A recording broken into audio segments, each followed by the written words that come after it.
Hey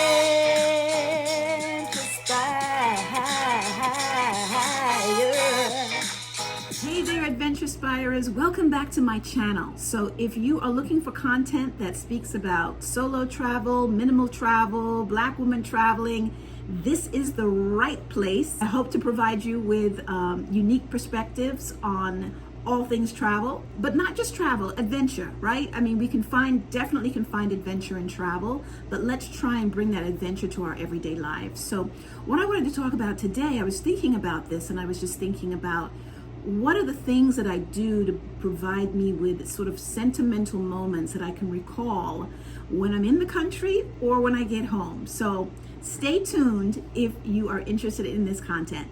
So one of the things I love to do when I'm traveling is visit a local bookstore. Most of the times what they do have is a section that is focused on the country that I'm in. It's focused on local authors, or it's focused on stories that take place in that country.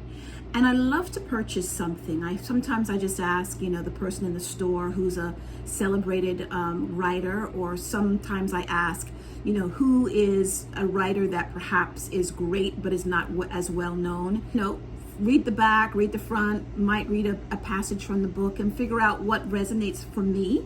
And then I'd like to purchase it. And what I like to do with that book is I like to start it before I leave the country if possible. But if not, when I take it home and read it, it reminds me of my travels. Because of course, oftentimes in the book, there may be a mention of a place that you have visited or a place that you have been made aware of based on your recent travels. That is one of my key ways of staying connected to that country. Number two, what I also like to do is I like to pick up an artifact.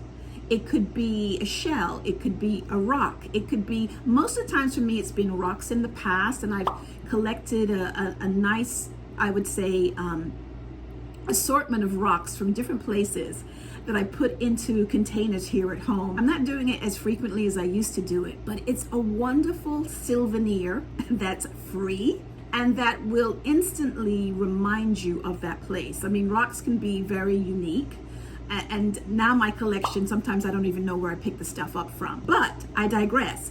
What I'm saying though is, depending upon the size of rock, it could be, I put rocks to hold up my books. I put it as a centerpiece holder. There's just wonderful ways that you can find things that bring you back to the country without spending a lot of money, and that I think are rather unique and an opening to tell a story about your travels. Number three, what I like to do, and it's also another inexpensive way to bring something back from the country that reminds you of your time there, as well as you can find souvenirs here, is go to a local supermarket.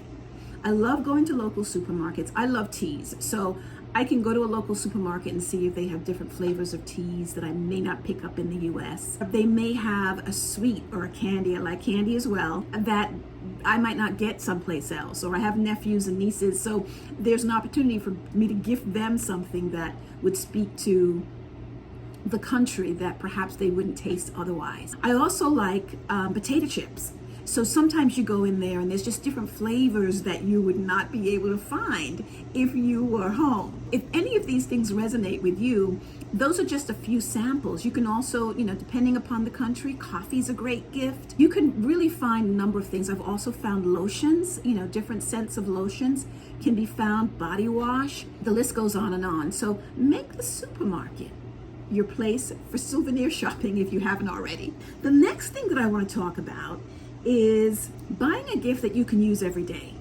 And so here's a wonderful example. A friend of mine, we visited Sweden years back, and I was at her house the other day and we were having, toast and something else. She gave me like this little spatula that we had purchased in Sweden years ago. And it just brought me right back. I just thought it was wonderful. And it's an everyday used utensil that I just think really brings this idea home, at least for me. I also went to Thailand years ago and I purchased It was like a shredder. I hadn't seen it before. It was a utensil that I just wasn't popular in, at least in my circles. And you can make hash, you can do carrots, and it just provides this really nice texture to any of those kind of foods. And I brought that home and I have it today, and every time I use it, I'm reminded of that experience. Another thing that I do around food is I like to do two things. I like to go to a franchise, so like a McDonald's or another franchise, and try something that has been localized to that culture. And then the other thing that I like to do is I like to try something that is traditionally American in that country. So for example, we just did Ireland and we did wings, and we had some of the best wings according to my friend. I thought they were really good, but she just thought they were out of this world. And so that's another way to kind of bring home to the country, and in the reverse is also to bring the country home. So try that when you're thinking about food the next time you're traveling. Number 6, I combine those. Try what the country is known for. So I'm going to go back to Ireland. Not really a drinker, but Ireland is known for their Guinness and how it's dispensed and the whole experience around pubs. And that was where we found ourselves. Not so much because that's our scene, but because that's what the country is known for. So we placed ourselves in the environment that the country is.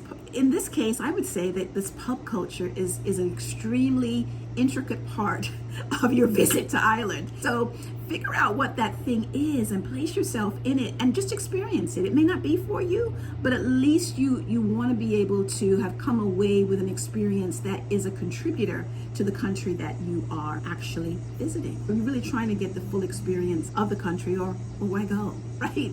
Or why go? One of the tips around Guinness that I will pass on is if you do not like the bitter taste of Guinness, one of the tour guides mentioned this to me, go ahead and add a berry syrup. So I think I added like a blackberry syrup to the Guinness, so it wouldn't be foreign if you asked for this. I think it was a blackberry syrup that was added, and then they add the Guinness, and it definitely makes it a lot milder. Let me know if you try it. All right, the last thing that I want to say, and probably one of my really special sentiments that I do on most of my trips, is I send myself a postcard.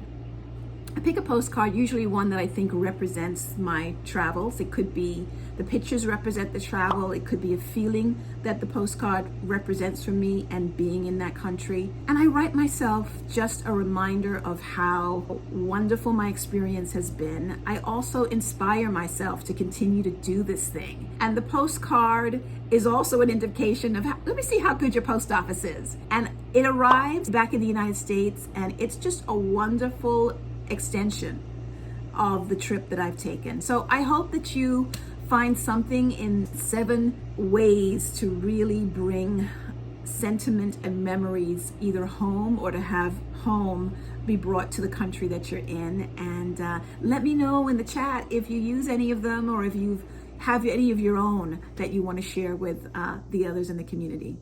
Don't forget, if you have visited this channel before and you have not subscribed, I am in the growth mode. Please go ahead and subscribe, click like, send to a friend. Thank you so much. I appreciate you.